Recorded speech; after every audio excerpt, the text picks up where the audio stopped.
ಸಿರಹಟ್ಟಿ ವಿಧಾನಸಭಾ ಕ್ಷೇತ್ರದ ಬಿಜೆಪಿ ಶಾಸಕ ಡಾಕ್ಟರ್ ಚಂದ್ರು ಲಮಾನಿ ಅವರು ಟ್ರ್ಯಾಪ್ ಆಗಿದ್ದಾರೆ.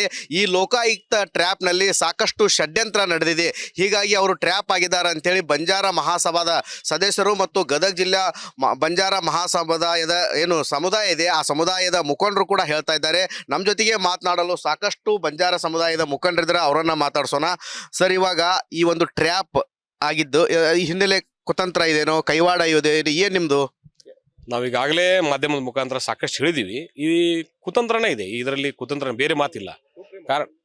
ಕಾರಣ ಏನಂದ್ರೆ ಶಾಸಕರು ಕ್ರಿಯಾಶೀಲರು, ಉತ್ಸಾಹಿಗಳು, ಆಮೇಲೆ ಯಾವುದನ್ನು ಅವರು ಇವತ್ತು ಅಡ್ಜಸ್ಟ್ಮೆಂಟ್ ಮಾಡ್ಕೊಳ್ಳುವಂತ ಇದು ಇಲ್ಲ ಅವರಲ್ಲಿ. ಅದಕ್ಕೆ ಅವರು ನೇರವಾಗಿ ನಿಷ್ಠವಾಗಿ ಮಾತಾಡುವಂಥವ್ರು. ಅದಕ್ಕೆ ಅವರಿಗೆ ಈ ಗತಿ ಬಂದಿದೆ. ಇವತ್ತು ಅವ್ರು ನೇರವಾಗಿ ನಿಷ್ಠವಾಗಿಲ್ಲ, ಅಡ್ಜಸ್ಟ್ಮೆಂಟ್ ಮಾಡ್ಕೊಂಡು ಅವ್ರು ಏನಾರು ಮಾಡಿದ್ರೆ, ರಾಜಕಾರಣ ಮಾಡಿದ್ರೆ ಅವ್ರು ಇಂಥವೆಲ್ಲ ಬರ್ತಿದ್ದಿಲ್ಲ. ಅವ್ರು ಮೇಲ್ನೋಟಕ್ಕೆ ರಾಜಕಾರಣ ಮಾಡೋರಲ್ಲ. ಅವ್ರು ಇವತ್ತು ಕ್ಷೇತ್ರಕ್ಕೆ ಒಳ್ಳೇದಾಗ್ಲಿ ಅಂತ ಮಾಡಿದವ್ರು ಅಷ್ಟೇ. ಯಾಕಂದ್ರೆ 5 ಲಕ್ಷ ರೂಪಾಯಿ ತಗೋಬೇಕಾದ್ರೆ ರೆಡ್ ಹ್ಯಾಂಡ್ ಆಗಿ ಸಿಕ್ಕಿದ್ದಾರೆ. ಯಾವ ರೀತಿ ಕುತಂತ್ರ ಅಂತೀರಿ ನೀವು? ನಾವು ನೋಡಿದ್ವಿ, ಮಾಧ್ಯಮದಲ್ಲಿ ನೋಡಿದೀವಿ. ಶಾಸಕರೇ ನೇರವಾಗಿ 5 ಲಕ್ಷ ರೂಪಾಯಿ ಸ್ವೀಕಾರ ಮಾಡಿದ್ರೆ 5 ಲಕ್ಷ ರೂಪಾಯಿ ಅವ್ರ ಕೈಯಲ್ಲಿ ಇತ್ತು ಅನ್ನೋದು ಯಾವ ಆಡಿಯೋ ಆಗಲಿ ಅಥವಾ ವಿಡಿಯೋ ಆಗಲಿ ಯಾವುದು ಕೂಡ ಬಹಿರಂಗ ಆಗಿಲ್ಲ. ತನಿಖೆ ಆಗಲಿ, ತನಿಖೆ ಇನ್ನು ನಡೀತಾ ಇದೆ. ತನಿಖಾ ಮಟ್ಟದಲ್ಲಿ ಏನಾಗ್ತದ, ತನಿಖೆ ಮುಗಿದ ನಂತರ ನಾವು ಶಾಸಕರ ಅದರಲ್ಲಿ ಅಪರಾಧಿ ಇದಾರೋ ಇಲ್ವೋ ಅನ್ನೋದು ಗೊತ್ತಾಗ್ತದೆ. ಅದಕ್ಕೆ ಸುಮ್ಮನೆ ಆರೋಪ ಪ್ರತ್ಯಾರೋಪ ಮಾಡೋದು ಸರಿಯಲ್ಲ. ಏನಿದೆ, ಶಾಸಕರ ಬಗ್ಗೆ ನಮಗೆ ಗೊತ್ತಿದೆ. ಅವರು ಏನು ಅವಿದ್ಯಾವಂತರಲ್ಲ, ವಿದ್ಯಾವಂತರು. ಅವ್ರಿಗೆಲ್ಲ ಗೊತ್ತಿದೆ, ಇವತ್ತಿನ ದಿನಮಾನ ಏನಿದೆ ಎಲ್ಲ ಗೊತ್ತಿದೆ. ಅವರು ಎಲ್ಲ ಜಾಗತಿಕವಾಗಿ ನಡೀತಾ ಇರೋದು ಎಲ್ಲ ಗೊತ್ತು. ಇಷ್ಟೆಲ್ಲ ಗೊತ್ತಿದ್ದು ಅವರು ಈ ಟ್ರ್ಯಾಪ್ ಅಲ್ಲಿ ಬರ್ತಾರೆ ಅನ್ನೋದು ಇದು ಮೂರ್ಖತನ. ನಾವು ಹೇಳೋದು ಬಹಳ ಮೂರ್ಖತನ. ಆಮೇಲೆ ಸಿಗಿಸೋರು ಕೂಡ ಅವ್ರು ಮೂರ್ಖರೇ. ಅವ್ರನ್ನ ಏನೋ ಶಾಸಕರನ್ನ ಸಿಗಿಸಿದೀವಿ ಅಂತೇಳಿ ಅದು ಸತ್ಯಾಸತ್ಯ ಹೊರಗೆ ಬರಲಿ. ಯಾರ್ದು ಏನು ನೀರು ಅನ್ನೋದು ಗೊತ್ತಾಗ್ತದೆ, ಇದರಲ್ಲಿ ಯಾರ್ದು ಎಷ್ಟಿದೆ ಆಳ ಅನ್ನೋದು ಗೊತ್ತಾಗ್ತದೆ. ಅವಾಗ ಗೊತ್ತಾಗ್ತದೆ ನಮ್ಮ ಶಾಸಕರು ಏನು ಅನ್ನೋದು ಎಲ್ಲರಿಗೂ ಗೊತ್ತಿದೆ. ದಯವಿಟ್ಟು ಏನಂದ್ರೆ ಇದನ್ನ ಊಹಾಪೋಹ ಮಾಡಿ ಮತ್ತು ಪ್ರತಿಭಟನೆ ಮಾಡೋದಾಗ್ಲಿ, ಇಲ್ಲ ಅವರಿಗೆ ತೇಜೋವಧೆ ಮಾಡೋದಾಗ್ಲಿ ಮಾಡಿದ್ದಲ್ಲಿ ನಮ್ಮ ಸಮಾಜಿಗಾಗಲೇ ನಾವು ಹೆಸರಿಗೆ ಕೊಟ್ಟಿದ್ದೀವಿ. ಯಾವುದೇ ಸ್ವಾಮೀಜಿಗಳಿರಲಿ, ಅಲ್ಲ ನಮ್ಮ ಜಾತಿಯವರಿರಲಿ ಅಥವಾ ಇನ್ನೊಬ್ಬರು ಇರಲಿ, ಯಾವುದೇ ಇದಿರಲಿ, ಅವರ ವಿರುದ್ಧವಾಗಿ ಘೋಷವಾಗಿ ನಾವು ಖಡಾಖಂಡಿತವಾಗಿ ಅವ್ರನ್ನ ನಾವು ವಿರೋಧಿಸ್ತೀವಿ. ಜೊತೆಗೆ ಪ್ರತಿಭಟನೆಯನ್ನು ಕೂಡ ನಾವು ಮಾಡೋರಿದ್ದೀವಿ. ಈಗ ಗುತ್ತಿಗೆದಾರ ಕೊಟ್ಟಿದ್ದಾನೆ, ಏನು ಮಾತುಕತೆ ನಡೆದಿತ್ತು? ವಿಡಿಯೋಗಳು ವೈರಲ್ ಆಗಿದಾವೆ, ಆಡಿಯೋಗಳು. ಈಗ ಗುತ್ತಿಗೆದಾರ ಪಾತ್ರ ನಿಮಗೆಲ್ಲ ಗೊತ್ತಿದೆ. ಶಾಸಕರು ಅವರಿಗೆ ಧಮಕಿ ಹಾಕಿದ್ದಾರೆ, ಅವಾಚ್ಯ ಶಬ್ದಗಳನ್ನು ನಿಂದಿಸಿದ್ದಾರೆ ಅನ್ನೋದು ಒಂದು ಮೇಲ್ನೋಟಕ್ಕೆ ಅದು ವಿಡಿಯೋ ಬರ್ತಾ ಇದೆ. ಅದು ಕೇವಲ ಒಂದು ಭಾಗ ಮಾತ್ರ. ಅದು ಹಿಂದೆ ನಡೆದಿರುವಂತ ಅದು ಹಿಂದೆ ನಡೆದಿರುವಂತ ಮಾತುಕತೆ ಏನಿದೆ ಅವೆಲ್ಲ ಬಂದಿಲ್ಲ. ಅದು ಹೊರಗಡೆ ಬರಬೇಕು. ಶಾಸಕ ಹೊರಗಡೆ ಬಂದ್ಮೇಲೆ ಅವು ಕೂಡ ಬಹಿರಂಗ ಆಗ್ತದ. ಆಮೇಲೆ ಇವತ್ತಿನ ಕಾಲದಲ್ಲಿ ಏನು ಈ ಗುತ್ತಿಗೆದಾರ ಇದ್ದಾರೆ, ಈ ಗುತ್ತಿಗೆದಾರ ಇವರಾಗೆ ಹೋಗಿ MLA ರಿಕ್ವೆಸ್ಟ್ ಮಾಡ್ಕೊಂಡು ನಮ್ಗೆ ಆ ಕಾಮಗಾರಿಗಳು ಹಾಕ್ಕೊಡಿ, ಈ ಕಾಮಗಾರಿಗೆ ಹಾಕಿ ಬೆಂಬಲ ಆಗಿ ನಿಲ್ಲೋದು, ಅವ್ರನ್ನ ಇದು ಮಾಡೋದು, ಈ ರೀತಿ ಇವ್ರು ಮಾಡ್ತಿರ್ತಾರೆ. ಹಲವಾರು ಇದರಲ್ಲಿ ಮಾಡ್ತಿರ್ತಾರೆ. ಆ ಒಂದು ಭಾಗದಲ್ಲಿ ಇವರೊಂದು ಬಂದು ಮಾಡಿದಾರೆ ಅಷ್ಟೇ. ಆದ್ರೆ ಕ್ಷೇತ್ರ ಬೇರೆ ಆದ್ರೂ ಇಲ್ಲಿ ಬಂದು ಏನ್ ಬೇಕಂತ ಮಾಡಿದ್ರು, ಹೇಗೆ? ಅದೇ ಈಗ ಏನಿರ್ತಂದ್ರೆ ಅವರು ಈಗಾಗಲೇ ನೀವು ನೋಡಿದಿರಿ, ಒಂದು ಪಾರ್ಟಿಯ ಸಕ್ರಿಯ ಕಾರ್ಯಕರ್ತರು, ಪಕ್ಷದ ಕಾರ್ಯಕರ್ತ ಇದ್ದಾರೆ. ನಾನು ಪಾರ್ಟಿ ನಿಮಗೆ ಗೊತ್ತಾಗುತ್ತೆ, ಅಲ್ಲ ಗೊತ್ತಿದೆ ಅಲ್ಲ, ಅದ್ರಲ್ಲಿ ಹೇಳಲಿಕ್ಕೆ ಯಾಕೆ ಹೆದರ್ತೀರಾ ಹೇಳಕ್ಕೆ? ಸಕ್ರಿಯ ಕಾರ್ಯಕರ್ತ ಇದ್ದಾರೆ, ಒಂದು ಪಾರ್ಟಿದು, ಒಂದು ಪಕ್ಷದ ಸಕ್ರಿಯ ಕಾರ್ಯಕರ್ತ ಇದ್ದಾರೆ. ಆಮೇಲೆ ಆ ಪಕ್ಷದಲ್ಲಿ ಒಂದು ಸ್ಥಾನದಲ್ಲೂ ಕೂಡ ಇದ್ದಾರೆ ಅವರು. ಆದ್ರೆ ನಮಗೇನು ಉದ್ದೇಶ ಅಂದ್ರೆ, ಈಗ ಪಾರ್ಟಿ ಬೇರೆ ಆದ್ರೂ ಕೂಡ ಅವನು ಗುತ್ತಿಗೆದಾರ ಕೆಲಸ ನಿರ್ವಹಿಸುವ ಟೈಮಲ್ಲಿ ಈ ಶಾಸಕರನ್ನ ಬೇಕಂತಲೇ ಇವ್ರು ಇರುವಂತಹ ಒಂದು ಸ್ಟ್ರಿಕ್ಟ್ನೆಸ್, ಇರುವಂತಹ ಒಂದು ನಿಷ್ಠುರತೆ, ಇದನ್ನ ಅವ್ರು ಕಡಿಮೆ ಮಾಡಬೇಕು. ಇದನ್ನ ಒಂದು ಟ್ರ್ಯಾಪ್ ಮಾಡಿಸಿ ಇವ್ರನ್ನ ಒಂದು ಪಾಠ ಕಲಿಸ್ಬೇಕು, ಇವರು ನಮ್ಮ ಮಾತು ಕೇಳುವಂಗೆ ಮಾಡಬೇಕು ಅನ್ನೋ ಉದ್ದೇಶದಿಂದ ಮಾಡಿದ್ದಾರೆ. ಆಮೇಲೆ ಇದ್ರ ಹಿಂದ್ಗಡೆ ಕೂಡ ಈಗ ನಮ್ಮವರೆಲ್ಲ ಹೇಳಿದಂಗೆ ಅವನು ಕೂಡ ಒಂದು ಪ್ರೆಸ್ ಮೀಟ್ ಮಾಡಿ ಶಾಸಕರ ವಿರುದ್ಧವಾಗಿ ಎದೆ ತಟ್ಟುವಂತ ಕೆಲಸಗಳನ್ನು ಮಾಡಿದ್ದಾರೆ. ಅದು ಕೂಡ ಚಾಲೆಂಜ್ ಮಾಡ್ದಂಗಲ್ಲ ಶಾಸಕರಿಗೆ. ಯಾರು ಸುಮ್ಮನೆ ಇರ್ತಾರೆ? ಇವತ್ತು ಒಂದು ಶಾಸಕದ ಜನಪ್ರತಿನಿಧಿ, ಜನಪ್ರತಿನಿಧಿಯವರಿಗೆ ಓಪನ್ ಆಗಿ ಚಾಲೆಂಜ್ ಮಾಡ್ತಾರಂದ್ರೆ ಒಬ್ರು, ಅವ್ರು ಯಾಕೆ ಸುಮ್ಮನೆ ಇರ್ತಾರೆ? ಅವ್ರು ಅದಕ್ಕೊಂದು ಮಾಡಿದ್ದೀರಿ ಅಂತ ಹೇಳ್ತಾರೆ. ಅಜರ್, ಇವಾಗ ಜೊತೆಗೆ ಮಾತನಾಡಲು ಬಂಜಾರ ಸಮುದಾಯದ ಹಿರಿಯರಿದ್ದಾರೆ, ಅವರನ್ನ ಮಾತಾಡ್ಸೋಣ. ಅಜರ್, ಇವಾಗ ಹೇಳ್ತಾ ಇದ್ದಾರೆ ಸ್ವಾಮೀಜಿಗಳೇ ಇದು ಷಡ್ಯಂತ್ರ ಮಾಡಿದ್ದಾರೆ ಅಂತೇಳಿ ಆರೋಪಗಳು ಕೇಳಿದಾವೆ.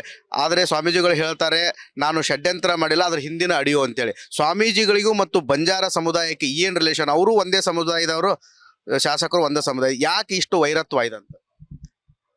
ಈ ಸ್ವಾಮಿಗಳೆಲ್ಲ ಮಹಾರಾಜ ಅಂತಂದಾರ. ಅವರು ಸ್ವಾಮೀಜಿ ಅಂದ್ರೆ ಅವರು ಯಾವ ಮಠದ ಸ್ವಾಮಿ ಅಂತೇಳಿ ಕೇಸಿ ಅದು ಒಂದು ಕಾರಣ ಬೇಕಲ್ಲ. ಆಮೇಲೆ ಮಹಾರಾಜನು ಅಂತಾನೆ, ಇತ್ತಾಗ ಸ್ವಾಮಿನೂ ಅಂತಾನೆ. ಸ್ವಾಮಿನೋ ಮಹಾರಾಜನೋ ಇವ ಅನ್ನೋದೆಲ್ಲ ಏನಂತಾನೆ, ಕುಮಾರ್ ಮಹಾರಾಜ್ ಅಂತಾನೆ. ಎಲ್ಲ ಪೀಠ ಇಂಥ ಸ್ವಾಮಿಗಳು, ಇಂಥ ಜಗದ್ಗುರುಗಳು, ಇಂಥ ಪೀಠಾಧೀಶರು ಅಂತ ಅಂತಾರೆ.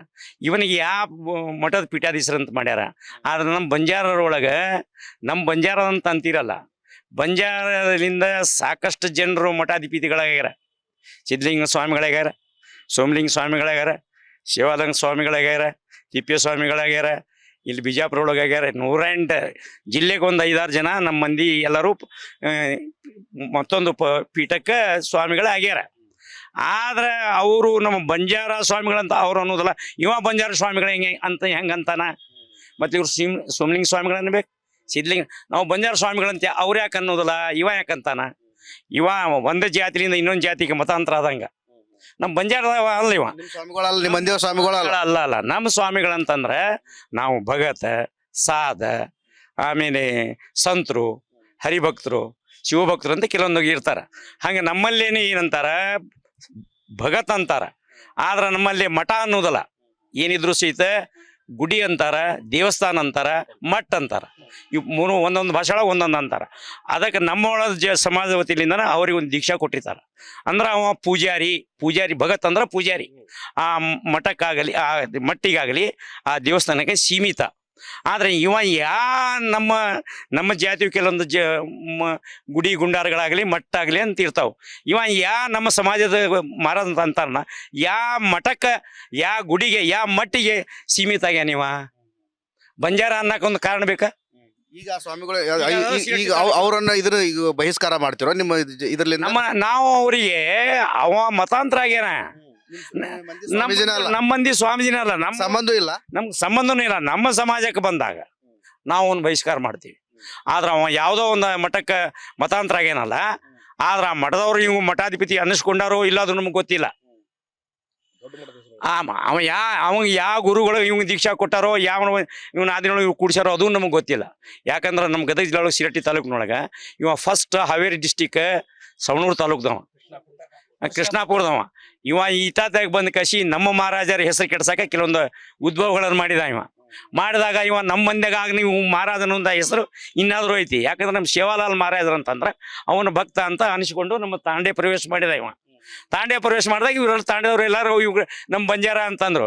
ಆದ್ರೆ ನಮ್ಮ ತಾಂಡೆದ ಪ್ರವೇಶ ಮಾಡಿದಂಥ ರೂಪರೇಷೆ ಒಳಗಾಗಲಿ, ಒಂದು ನೀತಿಯೊಳಗಾಗಲಿ ಇರಲಿಲ್ಲ. ಆಮೇಲೆ ಇನ್ನೊಂದು ಮಠಕ್ಕೆ ಹೋಗಿ ಆ ದಿನ ಆದ್ನಲ್ಲ, ಆದಾಗ ನಮ್ಮ ಬಂಜಾರಕ್ಕೆ ಸಮಾಜಕ್ಕೆ ಏನು ಸಂಬಂಧಿವ. ಆಮೇಲೆ ನಮ್ಮ ಬಂಜಾರ ಬದಲಿ ಮಾತಾಡ್ಬೇಕಾದ್ರೆ ನಮ್ಮ ನಾಯಕ, ಕಾರ್ಬಾರಿ, ಡಾವೋ, ತಾಂಡದ ಗುರು ಹಿರಿಯರು ಅಂತ ಇರ್ತಾರೆ. ನಮ್ದ ಒಂದು ಸಂಪ್ರದಾಯ ಐತಿ. ಆ ಸಂಪ್ರದಾಯ ಮಾಡಿದಾಗ ನಮ್ಮಷ್ಟಕ್ಕೆ ನಾವು ವಿಚಾರ ಮಾಡ್ತೀವಿ. ಆದ್ರೆ ಬಂದು ತಾಂಡಕ್ಕೆ ಬಂದು ಕಸಿ ನಾಯಕ ಕಾರ್ಬಾರಿಗೆ ಬಂದು ನಾ ಬಂಜಾರ ಸಮಾಜ ಸ್ವಾಮಿ ಅದಿ ಮಹಾರಾಜನ ಅಂದ ಕಸಿ ಇವ್ರಿಗೆ ತಾಂಡದವ್ರು ತೀರ್ಮಾನ ಮಾಡ್ಯಾರ, ನಾಯಕರು ತೀರ್ಮಾನ ಮಾಡ್ಯಾರ. ಹೇಳ್ಬೇಕವ ಮಹಾರಾಜ ಅಂತಾನಲ್ಲ, ಆಡಿಯೋನು ಬಿಡ್ತಾರೆ. ಯಾರು ಮಾಡಿಲ್ಲ ಅದು ಹೌದು, ನಮ್ಮ ಸಮಾಜದವ್ರು ನಮ್ಗೆ ಹೇಳ್ಬೇಕಲ್ಲ. ಊರು ಸಮಾಜಬೇಕು, ತಾಂಡದವ್ರು ಯಾರು ಮಾಡಿಲ್ಲ, ತಾಂಡದವ್ರು ನಾವು ಮಾಡಿವಂತ ನಮ್ಗೆ ಅನ್ಬೇಕಲ್ಲ. ಅಂದಾಗ ನಾವು ಅದಕ್ಕೆ ಬೆಲೆ ಕೊಡ್ತೀವಿ. ಮಂದಿ ಸ್ವಾಮಿನೂ ಅಲ್ಲ, ನೀವು ಅವ್ರನ್ನ ಎದಕ್ಕೂ ಸಂಬಂಧ ಇಲ್ಲ, ಆಚಾರ ಅದು ಎದಕ್ಕೂ ಸಂಬಂಧನೇ ಇಲ್ಲವ. ಏನ್ ಮಾಡ್ತೀರಿ ಸ್ವಾಮಿಗಳಿಗೆ ಮುಂದಿನ ನಡೆ ಬಂದಾಗ, ನಮ್ಮ ಸಮಾಜಕ್ಕೆ ಬಂದಾಗ ಇವಾಗ ಈ ರೀತಿ ಶಾಸಕರ ವಿರುದ್ಧ ಷಡ್ಯಂತ್ರ ಮಾಡ್ತಾ ಇದಾರೆ ಅಂತ ಆರೋಪಗಳಿದಾವೆ. ಮುಂದೆ ಏನು ಸ್ವಾಮೀಜಿಗಳು ವಿರುದ್ಧ ನೀವು ಏನು ಕ್ರಮ ಕೈಗೊಳ್ತೀರಿ? ನಾಳೆ ಅವ್ರನ್ನೆಲ್ಲರೂ ಕೂಡ್ತೀವಿ. ನಾವು ಇಲ್ಲಿ ಗದಗ ಜಿಲ್ಲಾ ವತಿಯಿಂದ 75-76 ತಾಂಡಗಳು ಅದಿವೆ. 76 ತಾಂಡದೊಳಗು ಸಂಘ ಸಂಸ್ಥೆಗಳದಾವು ನಮ್ಮ. ಆಮೇಲೆ ಗುರು ಹಿರಿಯರು ಅದಾರ ನಮ್ಮೊಳಗೂ. ನಾವು ಏನು ಸ್ವಾಮಿ ಅಂತಾನಲ್ಲ, ಅಂತ ಸ್ವಾಮಿಗಳಿಗೂ ಕರ್ಸ್ಕೋತೀವಿ ನಮ್ಮ ಜಾತಿಯಿಂದವ್ರು. ಆದ್ರೆ ಅವ್ರು ಯಾಕೆ ಅನ್ನೋದಲ್ಲ, ಬಂಜಾರದವ್ರ ಹೆಸರು ಎತ್ತುದಲ್ಲ. ಇವ ಒಬ್ಬನೇ ಯಾಕೆ ಎತ್ತಾನ? ಇವ ಅವ್ರ ಬಂಜಾರಿಗೆ ಹುಟ್ಟಿ ಕಸಿ ಇನ್ನೊಬ್ಬ ಮಟ್ಟಕ್ಕೆ ಹೋದವ್ರು ಅಲ್ಲೇನ? ಇವ ಬಂಜಾರಿಗೆ ಹುಟ್ಟಿರ್ಬೇಕು, ಆದ್ರೆ ಬಂಜಾರದ ಮೇಲೆ ಯಾಕೆ ಆರೋಪ ಮಾಡ್ತಾನ? ಮತ್ತ ಅವ್ರು ಇದ್ದಂತ ಸ್ವಾಮಿಗಳು ಯಾಕೆ ಬಂಜಾರದ ಮೇಲೆ ಆರೋಪ ಮಾಡುದಿಲ್ಲ? ಇವನ ಮಾಡ್ಬೇಕಾದ ಕಾರಣ ಏನು? ಏನ್ ಮಾಡ್ತೀರಿ ಮುಂದೆ ಕ್ರಮ ಏನು ತಗೋತೀರಿ? ನಮ್ಮ ಎಲ್ಲರೂ ಪೂರ್ವಭಾವಿ ವಿಚಾರ ಮಾಡಿ ನಾವೆಲ್ಲರೂ ಗುರು ಹಿರಿಯರು ಕೂಡಿ ಒಂದು ತೀರ್ಮಾನ ತಗೊಂಡು ಅದಕ್ಕೆ ನಾವು ಕರ್ನಾಟಕ ತುಂಬಾಗಲಿ, ಜಿಲ್ಲಾ ತುಂಬಲಾಗಲಿ, ಹಳ್ಳಿ ತುಂಬಲಾಗಲಿ, ತಾಲೂಕು ತುಂಬಲಾಗಲಿ ನಮ್ಮ ಚಂದ್ರು ಲಮಾಣಿ ಸಲುವಾಗಿ ಜಾತ್ಯತೀತವಾಗಿ, ಪಕ್ಷಾತೀತವಾಗಿ ನಾವು ಇದು ಕಾರಣ, ಇದರ ಹಿನ್ನೆಲೆ ಏನು, ಇದರ ಕೈವಾಡ ಏನು, ಇದು ಯಾವ ಕಾರಣದಿಂದ ಇವನು ಮಾಡಿದ್ರು, ಮತ್ತು ಈತನು ಹೆಂಗೆ ಬಂದು ಇವನ ನಮ್ಮ 4 ಮೊನ್ನೆ ಒಳ ಮೀಸಲಾತಿ ಒಳಗೆ ವಾದ ಪ್ರತಿವಾದ ನೀಡಿದಾಗ ಏಕೈಕ ವಿದ್ಯಾವಂತ ಗ್ರಾಜುಯೇಟ್ ಆಗಲಿ ಇರುವಂಥ ನಮ್ಮ ಡಾಕ್ಟರ್ ಚಂದ್ರು ಲಮಾಣಿ ಅವರು ಒಳ ಮೀಸಲಾತಿ ಒಳಗೆ ಏನು ವಾದ ಪ್ರತಿವಾದ ಮಾಡಿದ್ರು, ಇವಂಗೆ ಸಂವಿಧಾನ ಎಲ್ಲ ಗೊತ್ತಾಗತ್ತಾ? ಇವ್ ನಮ್ಮೆಲ್ಲರೂ ನಾಳೆ ಹಿತಕ್ತಾನ. ನಮಗೆಲ್ಲರೂ ಶಾಸಕರು ಇವತ್ತು ತಾಲೂಕು ಜಿಲ್ಲಾ ಬಂದು ಹೆಬ್ಬಟ್ಟಿನವ್ರು ಇದ್ರೆ ನಾವು ಹೇಳ್ದಂಗೆ ಕೇಳ್ತಾರ. ಇವ ಎಜುಕೇಟೆಡ್ ಆಗಿ ನಮ್ಮನ್ನ ಎಲ್ಲರನ್ನೂ ಹಿಂಸರಿಸ್ತಾನ, ಇವ ಮುಂದೆ ಹೋಗ್ತಾನ. ಆದ್ರೆ ಇವನ್ನ ಈಗ ತುಳಿದು ಬಿಟ್ಟಿವ ಅಂತಂದ್ರೆ ಮುಂದೆ ಹೋಗುದಿಲ್ಲ ಅಂತ ಈ ಸ್ವಾಮೀಜಿಯವ್ರನ್ನ ಹಿಂದೆ ಕಾಣದ ಕೈಗಳು ಇವನ್ ಎಬ್ಬಿಸಿ ಕೂಡಿಸ್ಯಾರ. ಈ ಸ್ವಾಮಿದು ಧೈರ್ಯ ಅಲ್ಲ, ಅವನ ಇಚ್ಛಾಶಕ್ತಿ ಅಲ್ಲ. ಅವ ಮಾಡಬೇಕಾದ್ರೆ ಪರೋಪವಾಗಿ, ಅಪರೋಪವಾಗಿ, ವೈಯಕ್ತಿಕವಾಗಿ ಅವನ್ ಏನು ಉದ್ದೇಶ ಐತೋ ನಮ್ಮ ಡಾಕ್ಟರ್ ಚಂದ್ರು ಲಮಾಣಿ ಮೇಲೆ ತನ್ನ ಸೇಡ್ ತೀರ್ಸ್ಕೊಳಕತ್ತಾನ. ಈ ಸ್ವಾಮಿಗಳ ವಿರುದ್ಧ ನೀವು ಕ್ರಮ ಕೈಗೊಳ್ಳೋದೇನು? ನಾವು ಸ್ವಾಮೀಜಿಗಳು ಆ ಸ್ವಾಮಿಗಳಿಂದ ನಾವು ಕ್ರಮ ಕೈಗೊಳ್ತೀವಿ. ಈ ನಿಮ್ ಸ್ವಾಮಿಗಳು ಹಿಂಗದಿರಿ, ಈ ಸ್ವಾಮಿ ಹಿಂಗ್ಯಾಕ್ ಮಾಡ್ತಾನ, ಏನ್ ಮಾಡ್ತೀರಿ ಮಾಡೋ ಉದ್ದೇಶ ಸ್ವಾಮಿಗಳ ಮುಖಾಂತರ ಇವನ್ನ ಕ್ರಮ ತಗೋತೀವಿ ನಾವು. ಇಲ್ಲಿಂದ ಕಳಿಸ್ತಿರೋ ಅಥವಾ ಬಹಿಷ್ಕಾರ ಹಾಕ್ತಿರೋ? ಇವ್ರಿಗಿಂತ ಒಂದು 10-12 ಜನ ನಮ್ಮ ಮಂದಿ ಸ್ವಾಮಿಗಳು ಮತ್ತೊಂದು ಪೀಠಾಧಿಪತಿಗಳಾಗ್ಯಾರ. ಆದ್ರೆ ನೀವ್ ಯಾರು ನಮ್ಮ ಜಾತಿಯನ್ನ ಬಹಿರಂಗ ಪಡಿಸೋದಿಲ್ಲ. ಸಮಾಜದಿಂದ ಬಹಿಷ್ಕಾರ ಹಾಕಿದಿರಿ, ಹೊಳ್ಳಿ ಈ ಸ್ವಾಮೀಜಿಗಳ ವಿರುದ್ಧ ಕ್ರಮ ಏನ್ ಕೈಗೊಳ್ತೀರಿ? ತಾಂಡದ ಸ್ವಾಮೀಜಿಗಳು ಗುರು ಉಪದೇಶ ತಗೊಂಡಾರ. ನಿಮ್ಗೆ ಏನ್ ಗುರು ಉಪದೇಶ ಕೊಟ್ಟಾರ? ಸ್ವಾಮೀಜಿಗಳಿಗೆ ಜಾತಿ ಇಲ್ಲ, ಸ್ವಾಮೀಜಿಗಳು ಎಲ್ಲರೂ ಶಿಷ್ಯರು, ಎಲ್ಲರೂ ಭಕ್ತರು. ಆ ರೀತಿಯಿಂದ ಕಾಣಬೇಕು ಹೊರತಾಗಿ ಇವ್ಗೆ ಯಾಕೆ ರಾಜಕೀಯ ಬೇಕು? ಎಲ್ಲ ಬಿಡಬೇಕು, ಬಂದು ರಾಜಕೀಯ ಬಂದು ನಿಲ್ಬೇಕು, ತನ್ನ ಎಲ್ಲ ಉಡುಪುಗಳನ್ನ ಬಿಡ್ಬೇಕು. ನಮ್ಮಂಗೆ ದೋತ್ರಂಗಿ ಹಾಕೊಂಡ ಖರೆ, ಆದ್ರೆ ಇದ್ದಂತ ಎಲ್ಲಾನು ಬಿಟ್ಟು ಕಸಿ ನಮ್ಮಂಗೆ ಬಂದು ಕಸಿ ರಾಜಕೀಯ ಬರ್ಬೇಕು. ರಾಜಕೀಯ ಮಾಡವ, ಸ್ವಾಮಿ ಮಾಡವ, ರಾಜಕೀಯ ವಿಷಯ ಹಾಕ್ಬೇಕು. ಅವಂಗ ಎಲ್ಲರಿಗೂ ಆಶೀರ್ವಾದ ಮಾಡ್ಬೇಕವ, ಎಲ್ಲರಿಗೆ ಆಶೀರ್ವಾದ ಮಾಡ್ಬೇಕು ವಿನಃ ಮತ್ತೊಬ್ರದ್ದು ಮಾತಾಡಬಾರ್ದು, ಮಾಡಬಾರ್ದು.